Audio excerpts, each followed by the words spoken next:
This video was sponsored by my Discord, and I'm not happy about it. More on that later. Hi, I'm a white guy, and apparently that means I look like every other white guy. Despite openly communicating that my greatest comedic inspiration on YouTube is Drew Gooden, the entire internet has taken it upon themselves to instead compare me to Ted Nivison. That I look like him, that I speak like him, that I sound like him.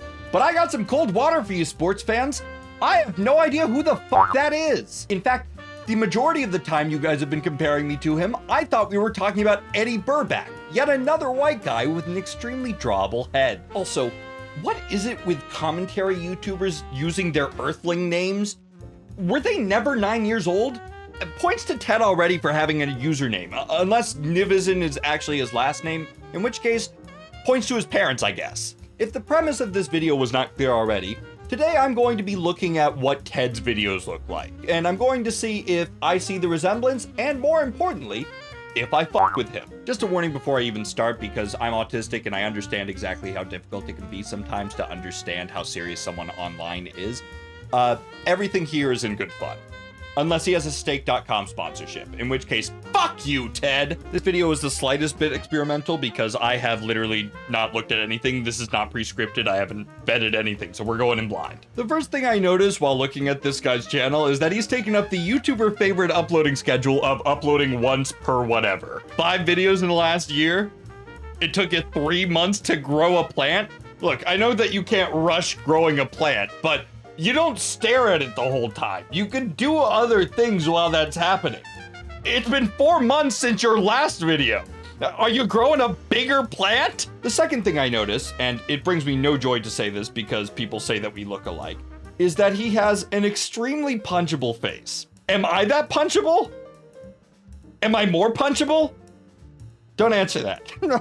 Apparently I have watched part of his video 4 years ago, so that either means I did get bored of it halfway through, or my walk to my freshman class had ended and I needed to put away my phone. Regardless, I see he did make a video about making funny billboards, and I went to school for exactly that, so let's see how he did. Make me chortle, Ted. My final drop of the Good Stuff merch line is live right now. Get some if you want it. Oh my god! What? We're only 8 seconds into the video, but okay, it's not one-to-one. I can see the comparison. I can see where people are coming from. I would never say it like, get some if you want it. I would go, get some if you'd like it, because I think that newscasters are funny. Who decided that newscasters are professional when they talk like this? Now let's talk about billboard advertising. It's a hallmark of our capitalist society, and there's no better way to advertise than to take a person driving a 2-ton metal machine at 70 miles per hour and avert their eyes away from the road. Oh God. Oh my God, this guy is me. What the fuck? And what if we took their eyes and averted it away from the road? Okay, yeah, this this guy is awesome. So I got into a call with my buddy Schlatt and Charlie. I don't know who either of those are. I'm gonna be killed in the comment section. I have no idea who any of these people are. I guess I'm judging all 3 of these people. Ted signed up and the rest of them are just coming along for the ride. Oh, is this the guy who does the Frank Sinatra shit? That's how I know him. You have a good voice, sir. Welcome to another episode of The Boys Look at Something. Okay, I will say, this is not content that takes 3 months to produce. Like, that's not even, like, me bashing him. This is still entertaining content, but also, what was the time spent? You getting them to get on a call? You collected some images, and then you edited it. You seem great. What are you doing for all of the months in a year, Ted? You've also got like a PNG from a hand warmers logo on the left. Okay, I like Charlie. I like the hand warmers thing. Okay. Where are you going? Heaven or hell? 83 for truth. Okay, I'm being a stickler here. Like, I probably cut out a good number of the billboards. There's so many great billboard advertisements and like the heaven or hell ones, whatever. One of the Ice Age movies was released in the same weekend as Jason Bourne. Oh God. Oh no! The eyes are perfect too. Kiss your ice goodbye? I would love nothing more for that rat to have a bullet put between his eyes. Oh no, but you can't do that. Did you see the little animation when the organization was shut down? They They made him finally get his acorn, and it was really sad. I'm not even reacting to Ted anymore. I should get a fucking different video. Actually, no, let me skip to the part where they start creating their own. Okay, I'm actually going to be giving, like, real feedback on these billboards as somebody, again, who went to school for advertising. You fall over, you get T-boned, you need help. There's one person that you can count on every day of the week, any hour of the day, any minute of the hour, any hour of the second. Of course.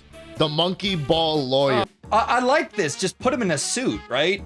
And like, center justify the text. Why is it touching the edge? Also, I like that they have call to action, although the font is not the most readable I've ever seen. Also, if we could get 2 different angles of the monkey, we'd be doing real good. Love the fact that we got 8 balls. Moving on. You're cruising down the interstate and you see something coming up, right? It looks like a billboard for a second. And then you realize as you get closer and closer that the billboard is actually in the middle of the road. Oh, that's exceptional. That's really funny.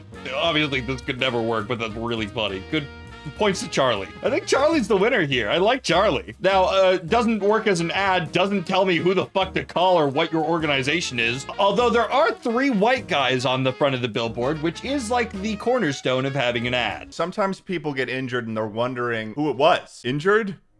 Daryl did it. Okay, so what is this advertising, Ted? It was me. You don't even have enough characters. Wait, you do.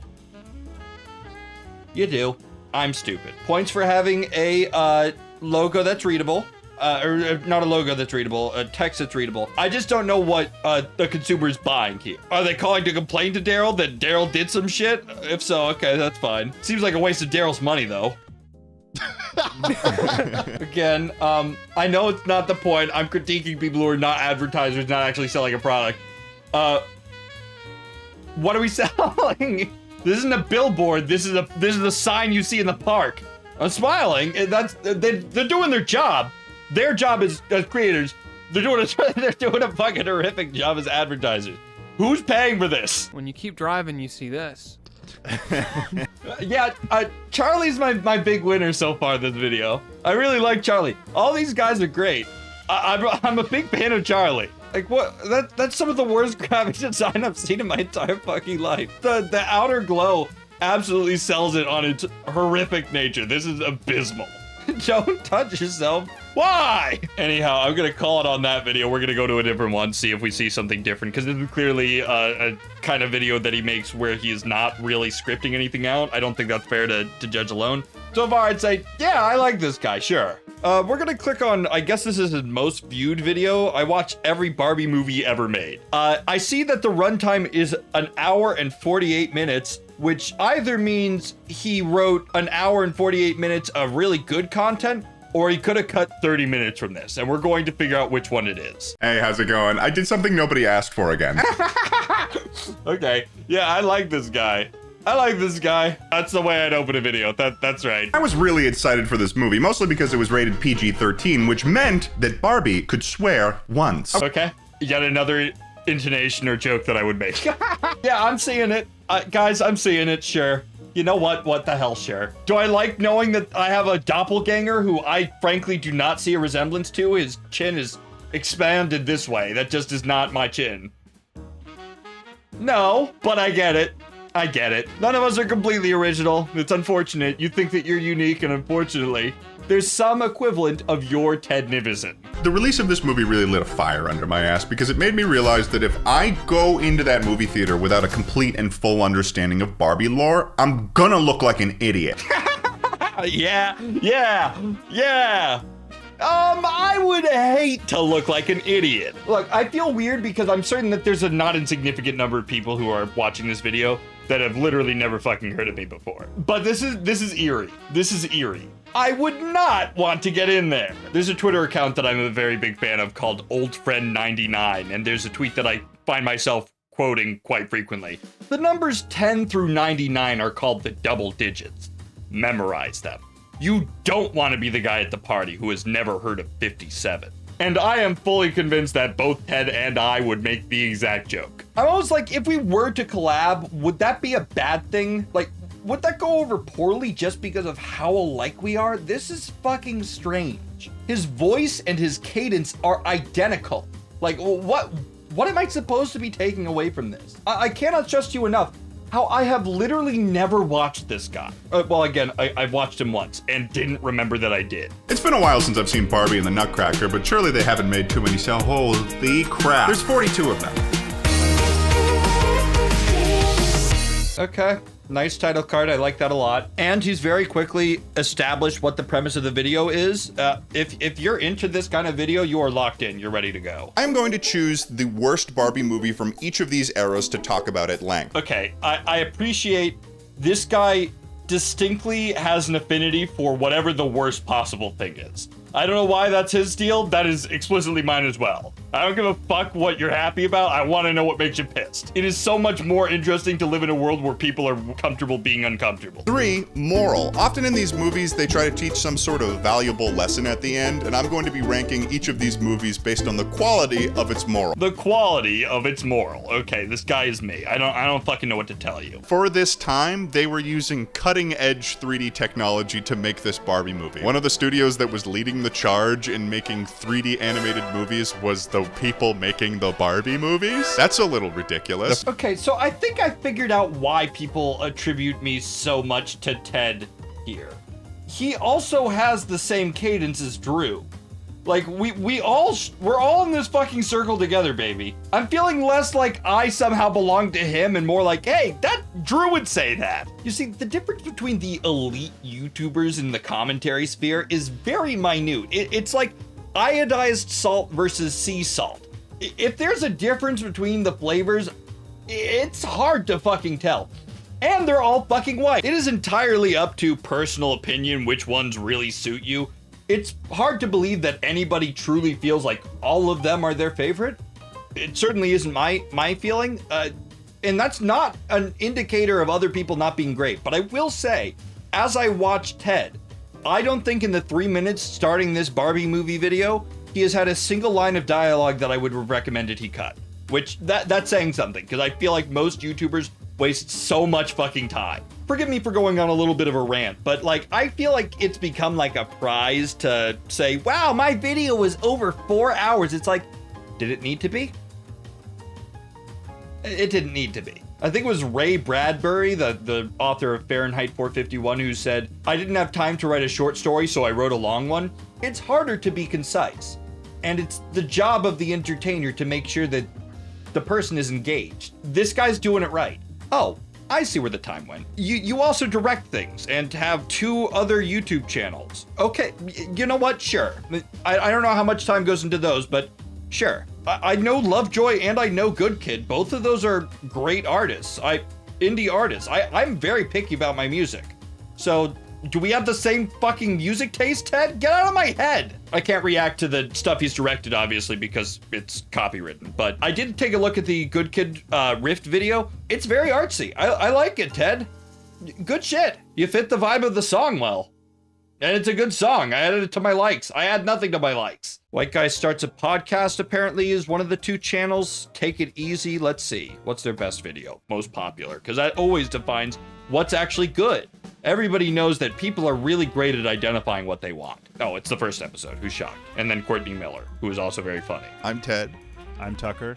And we're here in my childhood basement in Massachusetts. He's from Massachusetts?